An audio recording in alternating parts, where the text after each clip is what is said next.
My year for 2018 was a bit of a rough one. I lost my best mate at the start of that year. Had my first child, Nash, and I'm in the team last round of the year. Think we're going to the flag together. Get a call from Simo on the Thursday, and think he's ringing for my matchup. And and he tells me we're going with someone younger. So he was telling me he was going with TB basically. Instead, it was out of me and TB to play that game. Which game is this? Collingwood qualifying final. Yep. And I couldn't have reacted worse. I reacted worse than losing mates, losing my dad, injuries, anything. That was the worst I've reacted to anything in my whole life. Shocking state, really. And on the other end of it, I get to I pretty much was in bed for like 2 days, just a shit state.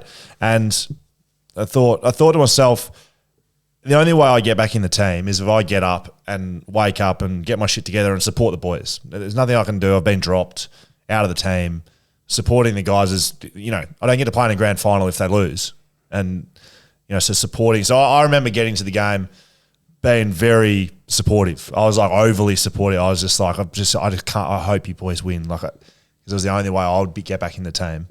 And I don't know, you can take it from there basically, but that game doesn't go how you want it to go. You play every game and no injuries. Yep. And then no injuries. No, I think as you would have felt, I think 2018 there was a period there.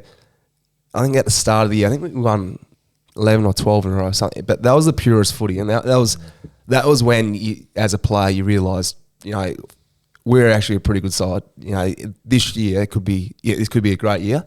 Because I've never been on a footy field, even though he made the grand final of 2015, I've never been on a footy field where almost having complete dominance of sides that you highly respect at the top end of the ladder, and we're just dismantling them with our ball movement and just the way we're playing. And each week we screwed confidence.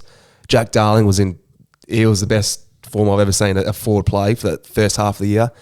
And then then also towards the back end, leading into the final series, you had that sense of This is our moment. You only get it a few times in your career as a playing group, and I think all supporters feel as well. This is the year to go all the way, and to that first final. I think I played 96 games straight to that point.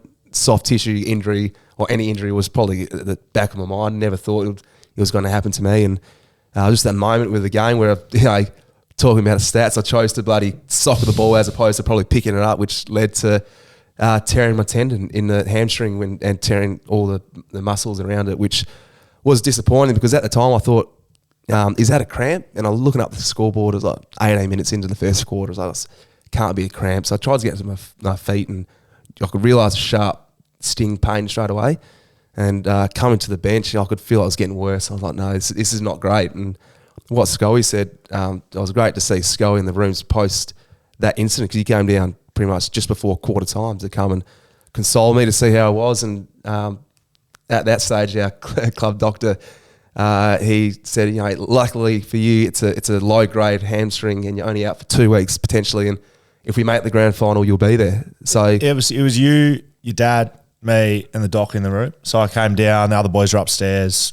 Again, I wasn't down there to be like, oh yeah, I hope Shep's injured, I'll get back in the team. I was literally, my mate's injured. Like it was really positive. You never know really how positive. long someone's going to be out for. Yeah, and do you remember you were doing tests, and they were testing your hammy, and you had some strength in it. And I'd done some hammies before. Shep another day hammy, and I was like, mate, I genuinely thought, I was like, mate, you'll be right. Boys will win this. Couple of weeks off, you're playing in granny, like you'll be fine. I feel bad about it now, but I was just trying to be.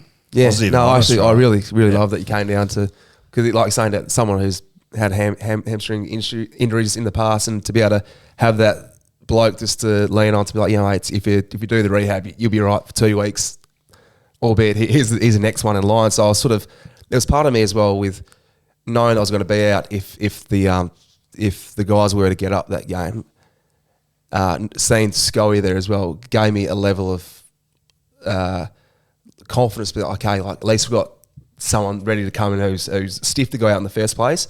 It's sort of element of myself of I haven't let the boys down, not being there on the field tonight if they lose the game, because this is before that the sub rule, Medis rule, I think, for memory. So I was like, have I just cost this playing group, the club, a chance to go deep into the final? So I was probably more emotional about letting everyone down as opposed to the injury itself. And yeah, that whole night, I was on that game ready. It was like an ice pressure machine. Pretty much had like an hour sleep because I did it every I think 40 minutes for the entirety of the night till I got a scan the next day, which showed that it was a tendon tear and it's a 12-week injury, and you're going into surgery in 3 days. So just how quickly things just changed overnight was it was pretty difficult. And like Scully said, I really want to be upbeat and positive with everyone, because if you get seen being down and you're disappointed, and talking about earlier about being the victim and why me, it can be infectious and rub off on people in different ways. So I didn't want to be that person. So I needed a couple of days to debrief and get some clear thoughts of what it all looks like and what's next. And the first thing came to mind was, as soon as the surgery had been done, was how can I get around the boys, because at that stage they'll lead into a prelim. So how can I just be there and just be still part of the journey, but knowing that you're not going to be playing.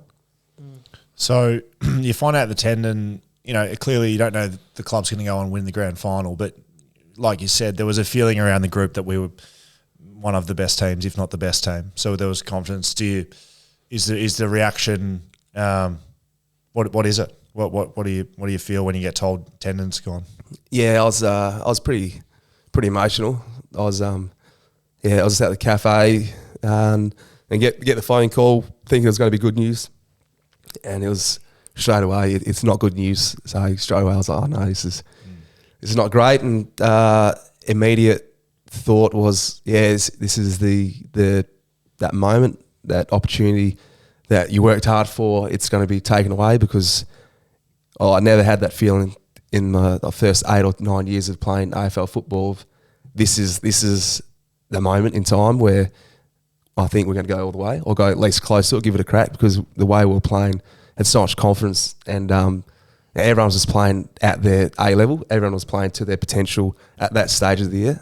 So I was pretty upset with not being there, but I tried to hide it as much as I can internally.